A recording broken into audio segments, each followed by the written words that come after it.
वो थोड़ी सी बढ़ा देते हैं, यानी कि 10,000 का जो प्रोडक्ट है वो उसे 12,000 कर देंगे और फिर उसकी कीमत 10,000 करके कह देंगे 20% ऑफ। तो ऐसा नहीं करना चाहिए।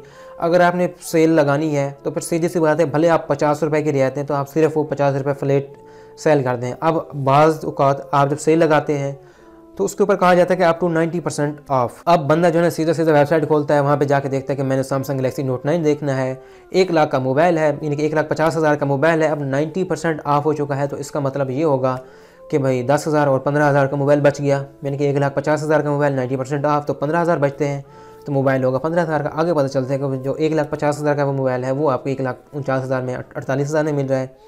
तो भाई यहाँ पे अप टू 90% का क्या रूल है? ये सिर्फ एक मार्केटिंग है कि भाई हम 90% तक ऑफ़ कर रहे हैं। और अगर आप ढूंढते रहें कि ये प्रोडक्ट 90% ऑफ वाला है कौन सा, तो फिर मैं आपको जैसे कि पहले बता चुका हूँ, एक बाल पॉइंट आपको मिलेगी जिसकी कीमत 90% ऑफ हो चुकी होगी, और जो 90% ऑफ होने के बावजूद जो आपको कीमत मिल रही होगी वो वही कीमत होगी जो कि मार्केट में आपको बआसानी उससे सस्ते में मिल जाती है।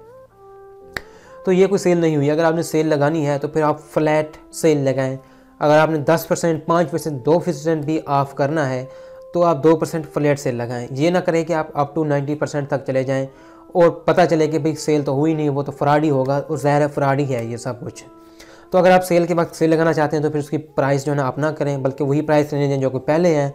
उसके बाद आप उसकी जो सेल लगाने हैं तो फिर फ्लैट सेल लगाएं। उसके बाद जो मसला आता है वो डिलीवरी के सिस्टम के साथ आता है और लेट डिलीवरी के साथ आता है। डिलीवरी सिस्टम क्या है कि दराज जो है ना अपना डिलीवरी जो सिस्टम करता है वो TCS और लेपर्ड्स वगैरह जो इदारे हैं उनके साथ करता है, जबकि वो इदारे ऐसे हैं कि जो कि बड़े बड़े शहरों में होते हैं। अब मेरे तरह के लोग जो कि देहात में रहते हैं वहाँ पे डाक तो पहुँच जाती है, लेकिन TCS, OTS, PTS जो जितने भी इदारे हैं, कोरियर सर्विसेज हैं, वो वहाँ नहीं पहुँचाते, लेकिन दराज उनके ज़रिए पहुँचाता है। अब मैंने कई बार जो चीप प्रोडक्ट्स मंगवाए हैं तो मुझे उनको वसूल करने के लिए लगभग 15 से 20 किलोमीटर का सफ़र करना पड़ता है। तो अब अगर आप डाक के ज़रिए भेजें तो एक तो उनकी जो कीमत है, यानी कि जो उनकी डिलीवरी सर्विस है वो सस्ती होगी, डिलीवरी चार्जेस भी हमें बहुत कम पड़ेंगे। उसके बाद हमें जो चीज़ है ना वो तकरीबन घर तक मिल जाएगी। तो ये जो है ना दराज का डिलीवरी सिस्टम है। अब हो सकता है कि दराज का इसके लिए कोई मसला हो, इसलिए दराज जो है ना वो डिलीवरी सिस्टम दूसरा यूज़ कर रहा हो। लेकिन अगर वो डाक यूज़ करता है या फिर कोई खुद अपना ऐसा डिलीवरी सिस्टम जो कि डोर टू डोर पहुँचाए ऐसी जगहों पर जहाँ पर जो है ना TCS वगैरह की सर्विसेज नहीं हैं। उसके अलावा जो मसला है, जो इससे ज़्यादा कहीं ज़्यादा संगीन मसला है, वो ये है कि जो दराज की डिलीवरी है वो बहुत लेट होती है।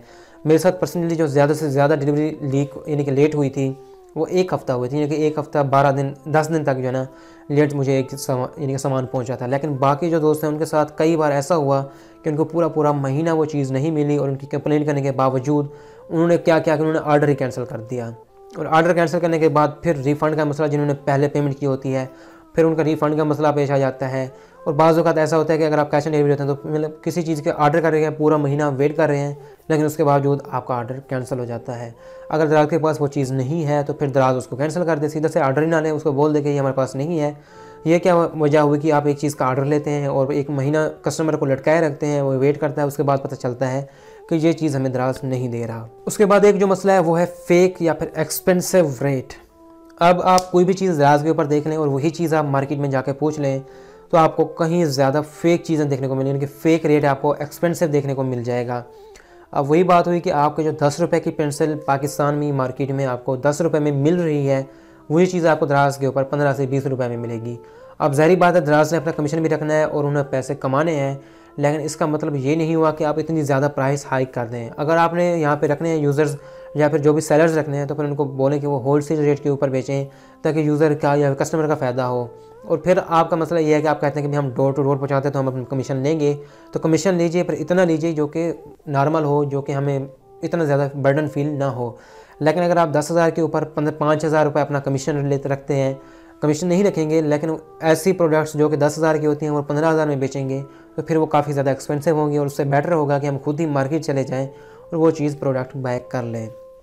Draz.pk के ऊपर मुझे काफ़ी सारी चीज़ें अच्छी भी मिली हैं। अब आपने मतलब सवाल मुझे बहुत ज़्यादा बार सवाल ये होगा कि Draz.pk से हमें मोबाइल ख़रीदना चाहिए या फिर नहीं ख़रीदना चाहिए। तो यहाँ पे मैं आपको एक टिप देना चाहूँगा कि वो टिप ये है कि अगर आपने Draz के ऊपर मोबाइल ख़रीदना है तो आप सबसे पहले सेलर्स देखें। सेलर्स देखने के बाद आप देखें कि वो जो सेलर है उसके रिव्यूज़ कैसे हैं। और मैं यही कहूँगा कि आप Draz के ऊपर कम से कम वो मोबाइल ना ख़रीदें जो कि आपको मार्केट में आसानी से मिल जाते हों। अब देखें सैमसंग के मोबाइल आपको पाकिस्तान की हर छोटी से छोटी दुकानों के ऊपर मिल जाएंगे। वीवो, ओप्पो, ये जितने भी मोबाइल्स हैं, ऑनर हो गया या फिर हुआवे हो गया, इन ब्रांड्स के जितने भी मोबाइल हैं आपको पाकिस्तान की हर छोटी से छोटी दुकान के ऊपर भी देखने को मिल जाएंगे।